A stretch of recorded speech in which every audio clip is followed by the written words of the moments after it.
A restrição do foro privilegiado, definida hoje pelo Supremo Tribunal Federal, atinge os 81 senadores da República e os 513 deputados federais. Mas isso é só uma parcela do conjunto de autoridades que contam com esse benefício. A gente vai ver os números num telão que nós preparamos aqui.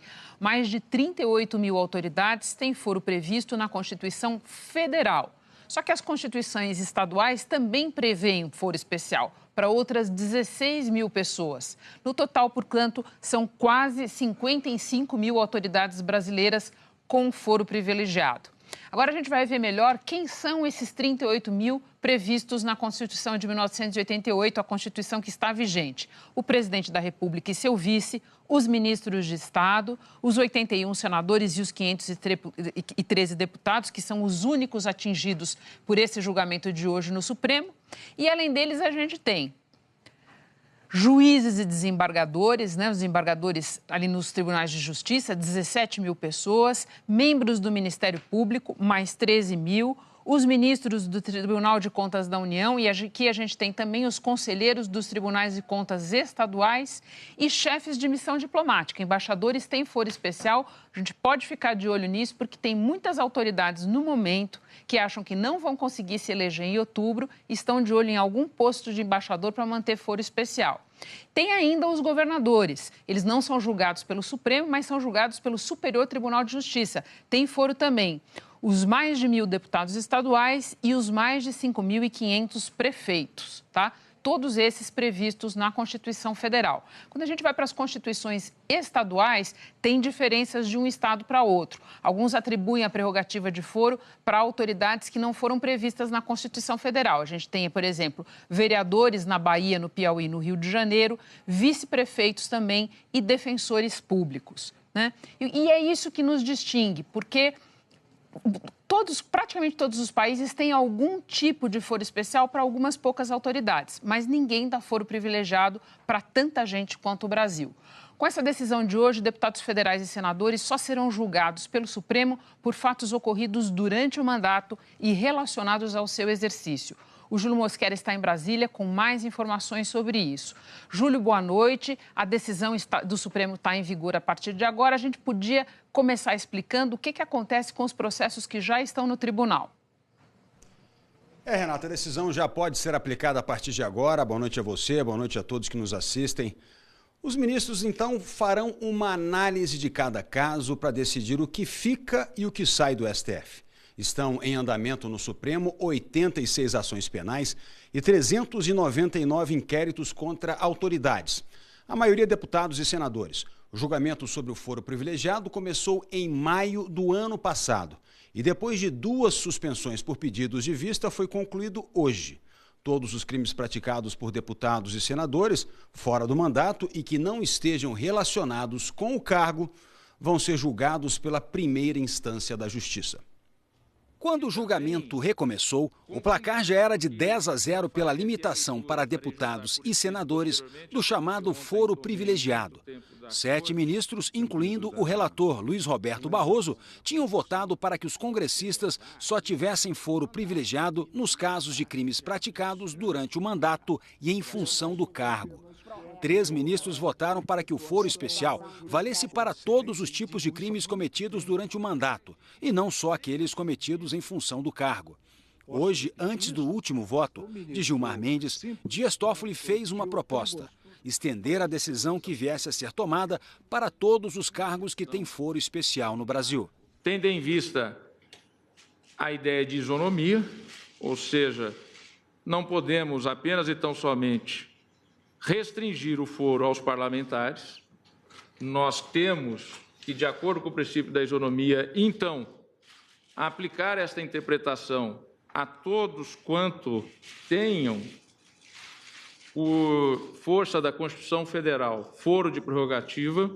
O ministro Gilmar Mendes votou em seguida, criticou a restrição do foro especial, mas acabou acompanhando a proposta do ministro Dias Toffoli para expandir a restrição do foro às autoridades de todo o Brasil que contam com esse privilégio, proposta que não foi aprovada.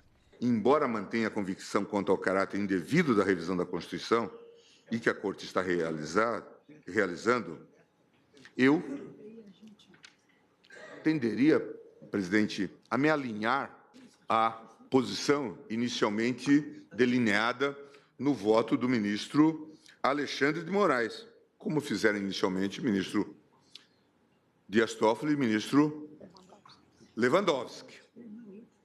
Mas agora, diante da mudança trazida pelo ministro Dias Toffoli, dizendo que é de se declarar a aplicação aos demais cargos, me parece que esta deve ser a posição mais consentânea. Após o voto do ministro Gilmar Mendes, a presidente do Supremo, Carmen Lúcia, anunciou o resultado do julgamento.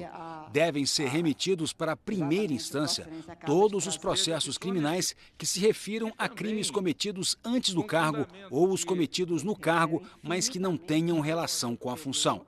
Só ficam no Supremo as ações em estágio avançado, aquelas em que o réu já foi intimado para apresentar a sua defesa final. A ideia é não atrasar ainda mais os casos. Após o final da instrução processual, com a publicação do despacho de intimação para apresentação das alegações finais, a competência para processar e julgar ações penais não será afetada em razão de o agente político vir a ocupar outro cargo ou julgar o cargo que ocupava, qualquer que seja o motivo, com o entendimento de que essa nova linha interpretativa deve se aplicar imediatamente aos processos em curso. Júlio, a gente viu a questão no ar aí na sessão posta, mas está por ser analisada, está por ser vista a restrição de foro para outras autoridades que não deputados e senadores. Renata, logo depois do julgamento, o ministro Luiz Roberto Barroso disse que a decisão vale somente para deputados e senadores, mas que o entendimento abre precedente para que a limitação do foro privilegiado seja aplicada para todos os cargos. Como você mostrou, Renata, é muita gente.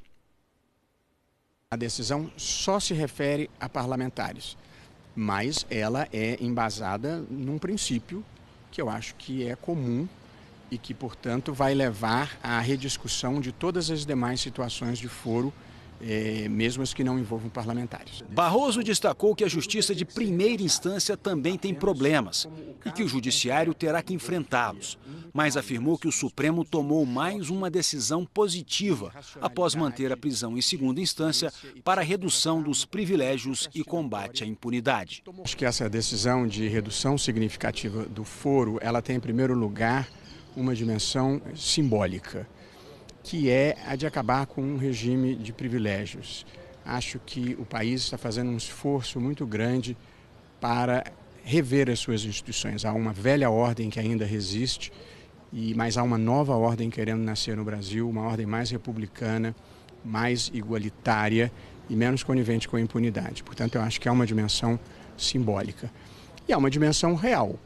O Supremo Tribunal Federal tem hoje mais de 500 processos entre inquéritos e ações penais por força do foro privilegiado, sobretudo envolvendo parlamentares. Acho que boa parte desses casos pode baixar para o primeiro grau. A OAB divulgou nota elogiando o Supremo. Disse, abre aspas, a decisão do STF de restringir o alcance do foro privilegiado marca uma evolução do direito nacional e é um passo concreto contra a impunidade. O presidente da Câmara, Rodrigo Maia, reagiu, mandando instalar na semana que vem a comissão especial para discutir uma proposta de emenda constitucional que mantém o foro privilegiado apenas para os presidentes da Câmara, da Presidência da República, Senado e Supremo. Até os ministros do STF ficariam sem foro. Mas como se trata de uma PEC que pretende alterar a Constituição, ela só pode, no máximo, ser discutida. Não pode ser aprovada ou rejeitada este ano por causa da intervenção federal no Rio de Janeiro, que vai até o dia 31 de dezembro, Renata. Muito obrigada, Júlio.